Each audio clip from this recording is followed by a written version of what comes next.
Okay, just finished listening to the Very Bad Wizards, Utilitarianism, something, what do they call it? Actually,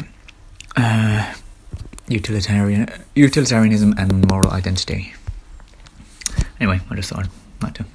A few things that didn't quite strike home with me, so just thought I'd say them for nobody to hear. Very Bad Wizards. Oh, I just made notes, while I left the field.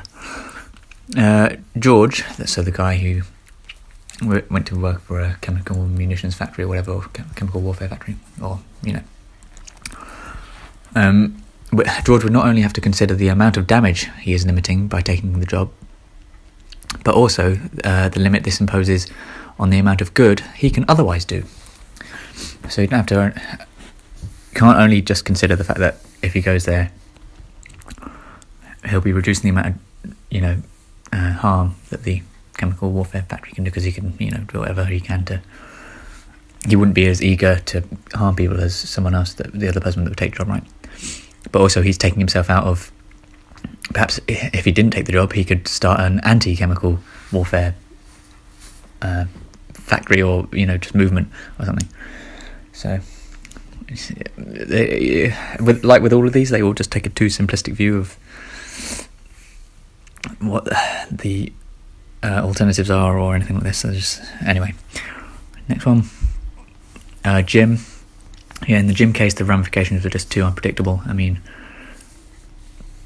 if you're in this place where they're about to kill 20 people for whatever reason, then I think you're already in just a too unpredictable place. Anyway, what if the 19 people who survive wage war against the survivors?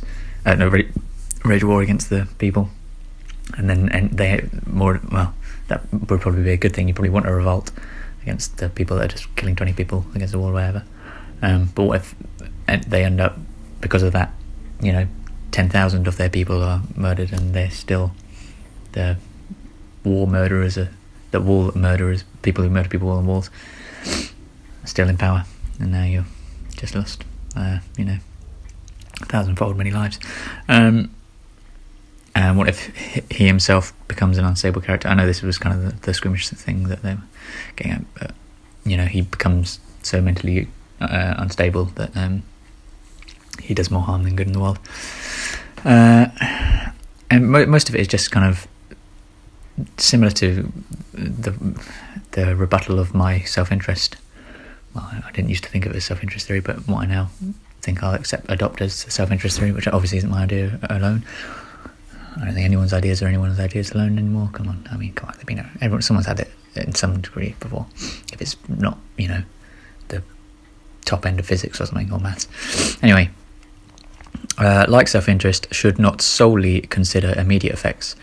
Long-term utilitarian slash consequentialism. Oh my god! Even when I slow it down, I fucked it up. Slash consequentialism. Right. So self-interest theory wouldn't. You can't just only consider the immediate effects, so that's why you can't just go around having sex with all the people in the world, because you can't. It would affect your long-term relationships.